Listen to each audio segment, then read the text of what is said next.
À l'occasion de la clôture du mois de la femme, Ubuntu Panafrica ASBL, dans sa lutte traditionnelle contre tout cas de l'insécurité à l'est de la République démocratique du Congo, ce vendredi 3 avril 2026, les filles et femmes de différentes structures féminines de Butembo ont été réunies toute la matinée dans la grande salle polyvalente de Kikyo située dans la partie nord de Butembo au Nord Kivu. Ces femmes ont été capacitées dans la lutte contre l'activisme des combattants terroristes des forces démocratiques alliés EDF qui écument la région et d'autres cas de l'insécurité en renforçant les mariages civilo-militaires tout en garantissant les droits, la justice et l'autonomisation des filles et femmes ainsi que la cohabitation pacifique. Par ailleurs, la RFA News, le thermomètre des actualités dans le monde, a interrogé Fidèle Ubundu qui a souligné au cours de cet entretien, je cite, « Éduquer une femme, c'est éduquer toute une nation ». Éduquer une femme, c'est d'abord éduquer toute une nation. L'éducation sécuritaire, ça signifie qu'il faut mettre dans l'éducation de la femme les notions de sécurité, les notions de responsabilité dans la sécurité, mais aussi lui apprendre comment les transmettre. Parce que la femme ne peut donner que ce qu'elle a. Si elle n'a rien de sécuritaire, alors elle ne donnera rien de sécuritaire à ses enfants. Depuis 30 ans, nous avons exclu les femmes des responsabilités, mais aussi même des formations sécuritaires. Résultat, c'est quoi? Nous grandissons, filles comme garçons, nous ne savons rien de la sécurité, nous devenons des irresponsables sur le plan sécuritaire, nous devenons des idiots utiles à notre extermination en lieu et place des responsables de notre souveraineté, de notre vie sauve. C'est ainsi, l'éducation sécuritaire aux femmes est la clé, ça signifie si la femme connaît la sécurité, elle transmettra cette responsabilité à ses enfants. Et ensemble, nous allons sauver la patrie Congo. Parce que c'est bizarre. Éduquer une femme, c'est éduquer toute une nation. Ça signifie, si c'est dans le domaine de la sécurité, alors c'est elle qui va transmettre ces notions, ces responsabilités, ces pratiques, ces expériences aux jeunes que nous sommes et nous allons sécuriser notre pays. Mais bizarrement, la femme congolaise, elle est éduquée à aller à l'église et c'est comme ça que tous les Congolais vont à l'église parce que c'est ce qu'elle transmet. On nous tient à l'église, mais nous continuons parce qu'elle ne peut pas donner ce qu'elle n'a pas. Vous savez, pour lutter contre, par exemple, la trahison, c'est à la mère de dire à ses enfants combien il ne faut pas un jour comploter contre son pays. C'est à la mère d'apprendre à son enfant qu'un jour, il sera appelé à entrer dans l'armée, dans la police. Vous imaginez, le papa, il est où si nous parlons de la situation de Beni Butembo? Papa est à Kisangani, il est à Beijing, il est à Guangzhou, il est à, je ne sais pas où, mais c'est la maman qui garde les enfants. Mais si la maman n'a rien de sécuritaire dans sa tête, qu'est-ce qu'elle va transmettre? Bizarrement, ce que nos mamans ont dans leur tête, c'est de nous interdire à entrer dans l'armée. Résultat des courses, nous refusons d'entrer dans l'armée. Même quand on nous tue, on refuse d'entrer dans l'armée. La petite chose que la maman sait, c'est de nous dire peut-être de devenir Mouzalendo, je ne sais pas, ou peut-être de devenir Maï. Mais cela, si ce sont des solutions transitoires.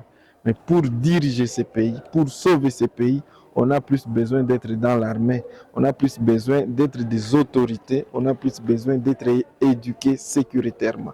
L'éducation sécuritaire, ça n'a rien d'autre à savoir des connaissances, non seulement théoriques, mais aussi pratiques. La femme rwandaise prépare son fils à devenir militaire et le prépare à accepter de mourir pour le Rwanda, pour sa tribu, pour leur groupe.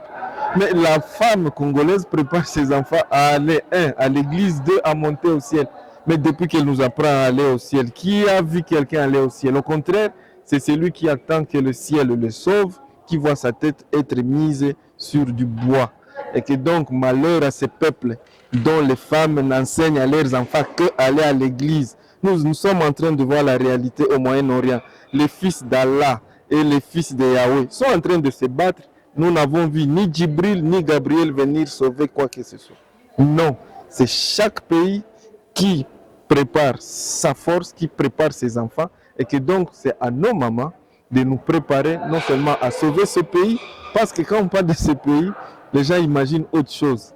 Ma mère, c'est le symbole de la RDC. Ta mère, c'est le symbole de la RDC. On parle de la Sainte Mère. Kama, ma mère, elle est sainte. Je pense que la femme Nande, elle est sainte. La femme Mutalinga, ainsi de suite. Celui qui ne peut pas protéger sa mère ne pourra jamais protéger la RDC. C'est pourquoi nos mamans doivent nous apprendre à accepter d'entrer dans cette armée, les FARDC, dans cette police, dans les services de renseignement, et surtout d'accepter que c'est mon sang à moi qui doit sauver Beni, Butembo, Watalinga, Kisangani, Kinshasa, Bandundu, Shaba, donc je parle de Katanga, de Burega, de toute la RDC. Mais si ma mère ne me le dit pas, c'est malheureux pour nous, pas seulement pour moi, pour nous. Et si notre mère n'a rien de sécuritaire dans son éducation, c'est un malheur pour nous tous, parce qu'elle ne pourra jamais nous transmettre la sécurité. Parfois, il y a des silences qui parlent plus que les mots, parce que ce que nous sommes parle plus que tout ce que nous pouvons dire. Ainsi, nous avons vu les visages, nous avons vu celles qui ont été libérées par ce que nous avons vu. Nous avons vu celles qui ont parlé pour libérer le mal qui était dans leur sein. Je parle des femmes militaires. Je parle aussi des femmes qui ont des enfants militaires.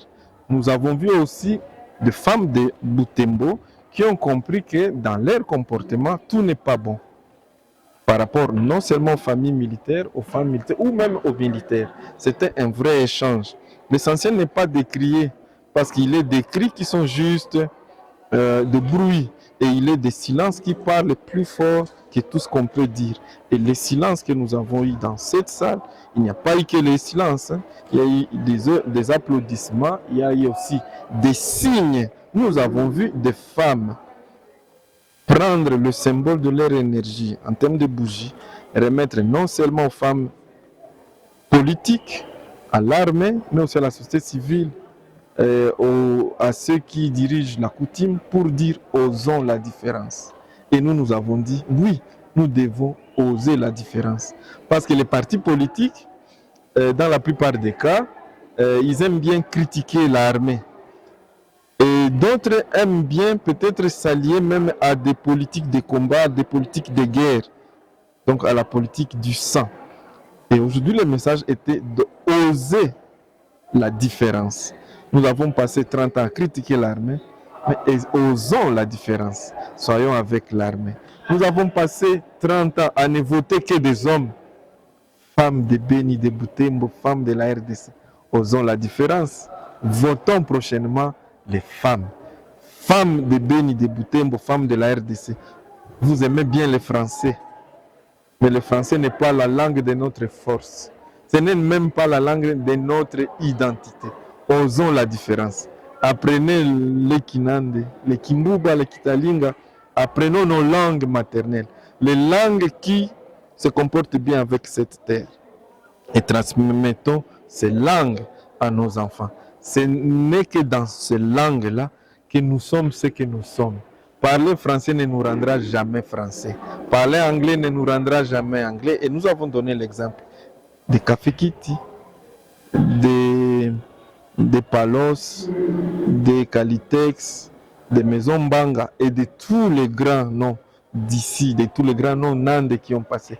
Ces grands noms ont bâti la grandeur de ces pays par leur langue, par leur culture. Et je disais en Swahili, Ninani Anatuloga, cette malédiction prend sa base d'où pour que nos femmes, nos sœurs, nos mères haïssent de parler la sainte et sainte langue maternelle, Kinande, Kimbuba, les 450, pour ne parler que la langue de notre esclavagiste, le français. Parler bien français, c'est aussi un signe que nous nous sommes bien soumis à la rigueur de notre esclavagiste. Parler bien Kinande, Machi, Kimbuba, Kitalinga, les 450 langues. D'ailleurs, en Congo, il y a plus de 600 même langues. Si nous parlons nos langues maternelles, même ceux qui sont morts nous entendent.